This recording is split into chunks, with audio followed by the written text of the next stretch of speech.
Amis pêcheurs à la mouche, bonjour. Je vais vous parler d'un sublime lac naturel pour la pêche à la mouche qui est situé quasiment sur la frontière entre la France et la Belgique, qui s'appelle le lac de Virton, également appelé le lac de Rabet. Alors, pourquoi je vous parle de ce réservoir? Parce qu'en fait, là, on est en juin 2023 et je m'intéresse de plus en plus au réservoir uniquement où ça pêche en infavus. Donc, amis pêcheurs de réservoir, ne vous attendez pas à ce que je vous parle des pêches classiques de compétition de réservoir. Tout ce qui est kiro, booby, streamer, j'en parlerai pas parce qu'il n'y a que la pêche en infavus en réservoir qui m'intéresse. Donc, je suis forcément à la recherche de réservoirs avec des eaux claires où je peux pratiquer ma gamme de mouches en infavus. Cela dit, il y a beaucoup de pêcheurs qui utilisent mes naves de pêche à vue sur des techniques de compétition, mais ça, on en parlera après. Alors, le lac de Virton. Allez, je vais l'appeler le lac de Rabet. Déjà, ce qu'il faut savoir, c'est, comme mes amis belges le disent, c'est la plus belle eau de Belgique, puisque sur toute la Belgique, on est quand même sur des fonds d'ardoise sombres, granitiques en général, donc sur des eaux sombres, hein.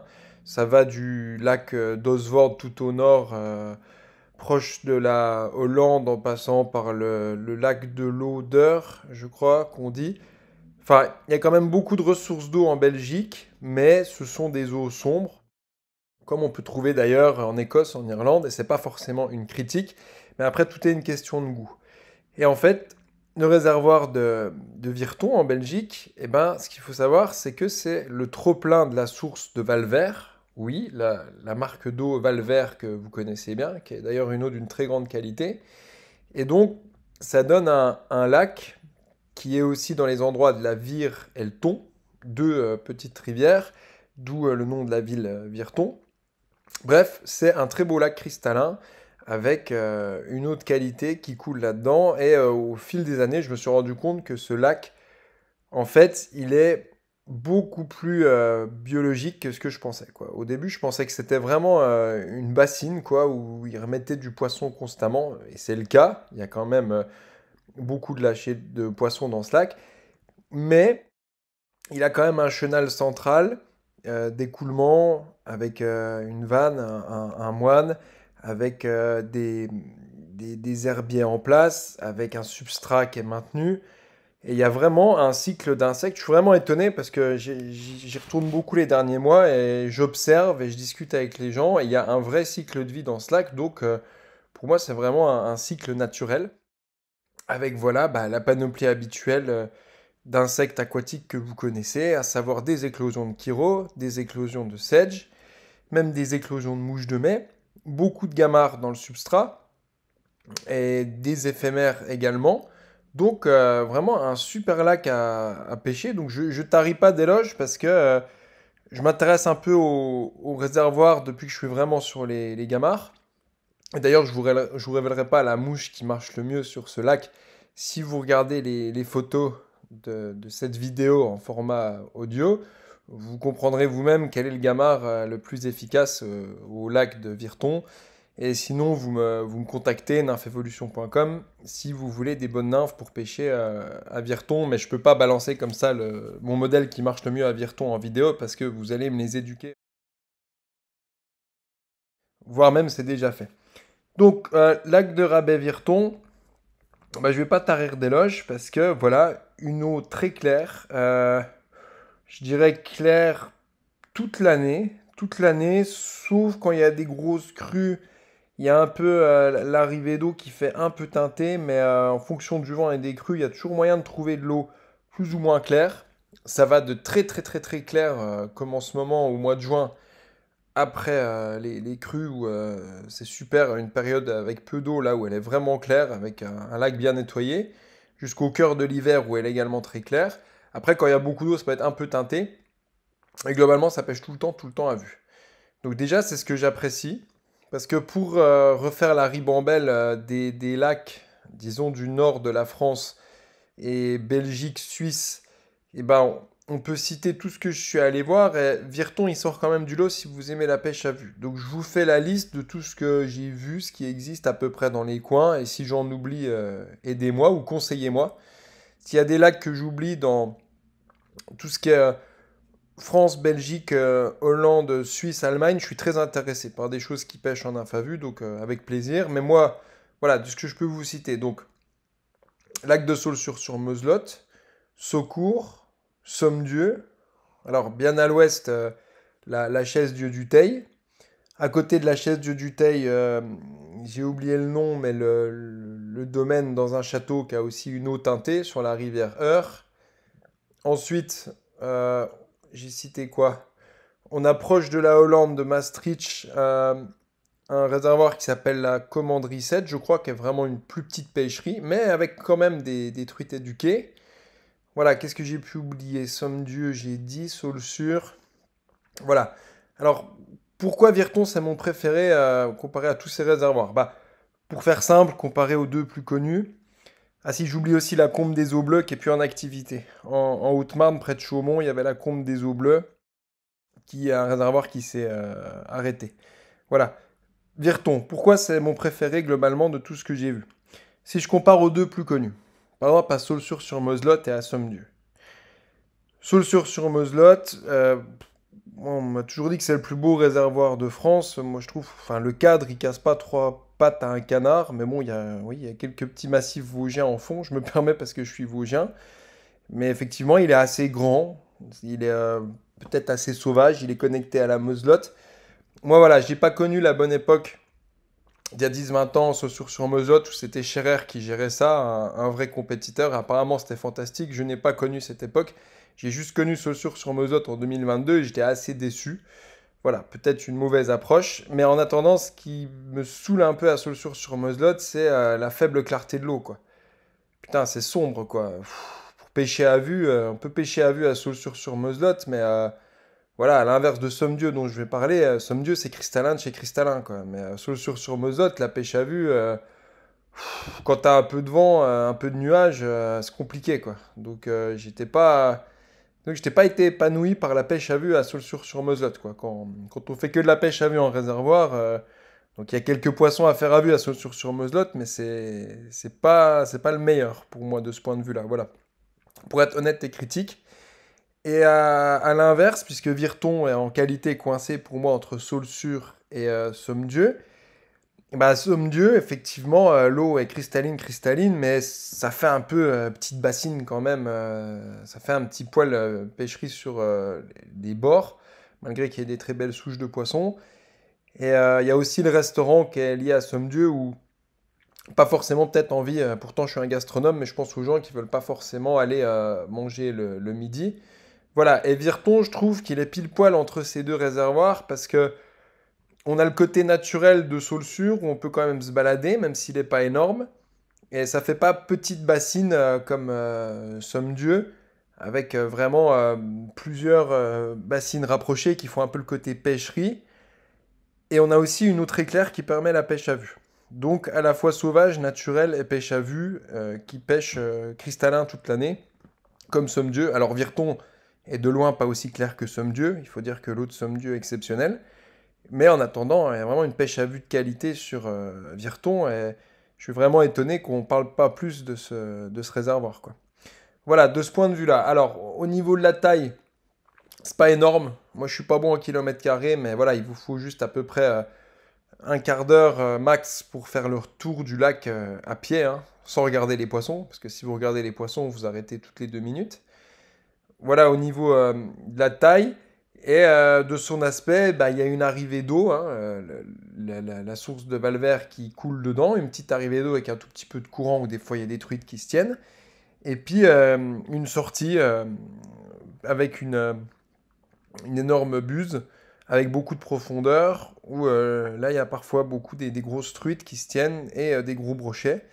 Et sinon, c'est des bordures d'herbe assez solides, pas très meubles, bordées parfois de joncs, avec des très jolis talus, un peu limite calcaire, quoi. C'est un peu glaiso-calcaire, donc ça va de couleur vert dans les herbiers à à jaunâtre, le fond, mais assez clair, franchement, avec une pêche à vue de qualité. Donc je vous dis, je tarirai pas d'éloge parce que je fais tout le temps des pêches à vue fantastiques là-haut. Et vous pouvez voir du poisson dans tous les coins. Il y a une extrémité, un très long ponton qui vraiment permet de pêcher facilement à vue. Vous avez même parfois des grosses truites en dessous de vous, en dessous du ponton qui est en grillage, en dessous de vos pieds, il y a même des grosses truites qui sont impêchables, parce que vous les voyez à travers les grilles du ponton. Voilà pour vous dire la morphologie du lac. Le point qui me plaît le plus sur le lac de Rabet-Virton, c'est en fait les populations de truites qu'il y a dans ce lac. Et on parle vraiment de poissons d'aquaculture, mais il y a des poissons aux robes fantastiques. Si vous êtes comme moi un amateur de diversité de robes et d'espèces de salmonidés, il faut que vous alliez pêcher à Virton. Parce qu'il y a au moins, je pense, 5 espèces de truites différentes dans ce lac. Alors, je vais vous les citer. Donc, truite faréo, truite arc-en-ciel de base, truite arc-en-ciel, donc fine mouchetée, hein, les fines mouchetées du Canada avec des millions de petits points. Truite arc-en-ciel kamloops. Donc les kamloops, c'est celle, je pense, vous me corrigerez si je dis une connerie, avec la grosse bande rouge bordeaux au milieu du corps. Elles sont magnifiques. Donc je reprends, j'ai dit truite arc-en-ciel commune, fine mouchetée, truite kamloops. Ensuite, truite faréo, avec des belles faréos qui ont bien vécu dans ce lac, bien cachés dans les herbiers. J'ai déjà pris des faréos somptueuses qui, vous verrez sûrement dans le diaporama que je passe du lac. Toutes les photos que vous voyez sont été prises au lac de Virton. Donc belle truite faréo. J'ai déjà vu des stellata presque, des faréos stellata italiennes. Il y en avait à une époque avec les énormes points rouges. Donc on est à 5 espèces. Et truite léopard. Et en plus saumon de fontaine. Donc presque 7 espèces de truites, de salmonidés, je veux dire, dans le lac de Virton. Il y a aussi beaucoup de petites perches et des brochets, mais bon, ça vous intéressera pas. Donc il y a quand même un effort sur l'empoisonnement remarquable. Je trouve ça remarquable, même si on parle du poisson de bassine. Euh, une diversité incroyable. Vous verrez, les truites léopards sont vraiment les plus dures à prendre, c'est vraiment les plus chiantes. Sauf si vous pêchez avec la toute petite mouche que vous voyez dans la vidéo. Et voilà, que vous dire de plus, bah, c'est un régal quoi, des fois de prendre 5 salmonidés différents en infât vu dans un lac comme ça. Alors, amis pêcheurs en sèche, c'est un lac qui gobe beaucoup. Franchement, et vous me connaissez, je suis pas du genre à faire style que ça gobe encore beaucoup.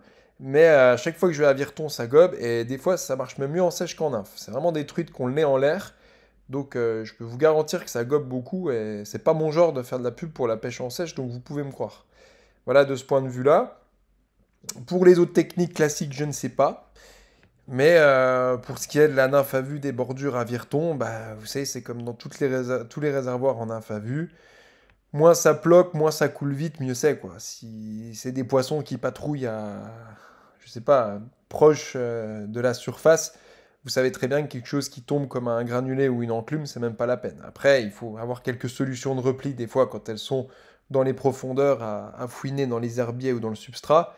Mais la plupart du temps, des nymphes qui coulent tout doucement, comme par exemple, je dirais, des tout petits gamards qui sont freinés par la descente de leurs pattes, bah, c'est des nymphes excellentes pour Virton et pour toutes les pêches à vue de bordure en réservoir en général, quoi. Le mieux, ce serait même des nymphes quasiment statiques, quoi. Des petites nymphes en mousse. Moi, j'aimerais bien développer ça en réservoir, des nymphes presque statiques, quoi. Il faudrait que ce soit des nymphes qui coulent quasiment pas et qui soient tout petites. Mais c'est très dur de contrer le poids de l'hameçon. C'est pour ça que j'aime bien aussi aller maintenant en réservoir pour travailler mes nymphes. Et je pense que moins ça coule, mieux c'est en réservoir en termes de nymphes à vue, parce qu'elles sont quand même ultra méfiantes, elles sont éduquées, donc n'y allez pas avec des enclumes. Quoique à Virton, il y a quand même souvent du rempoisonnement, c'est je pense un réservoir qui tourne bien. Alors pour le coup, on n'est pas en France, et là il y a un vrai business pêche, puisque les Belges sont beaucoup plus américains que nous dans leur vision de la pêche privée, et je dis ça comme un compliment, parce que c'est une entreprise qui tourne bien, c'est bien géré, il y a un garde-pêche qui est là vraiment pour surveiller, et c'est admirable parce que je trouve qu'en France, ça manque vraiment de garderie partout, quoi. Donc je les félicite pour ça. C'est vraiment un réservoir qui est bien géré. Il fut une époque, il y avait un complexe sportif et maintenant, ils sont en train de construire deux restaurants, une offre petite restauration et apparemment un resto gastronomique. Donc là, on est en juin 2023, c'est en cours de construction. Voilà, mais c'est un très bel endroit. Vous pouvez aussi aller vous balader autour. Il y a des randonnées, enfin, il y a des chemins pour faire du vélo.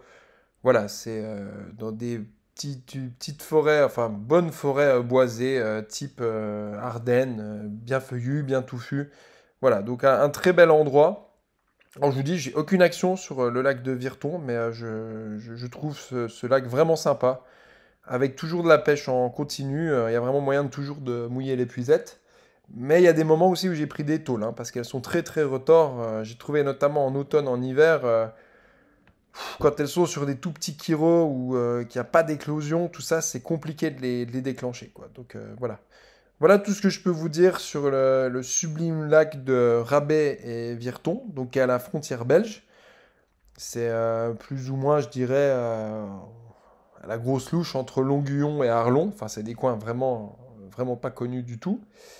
Et puis voilà, renseignez-vous, vous tapez sur Google pour les tarifs. Je veux pas dire de bêtises, je crois que c'est 25 euros la demi-journée.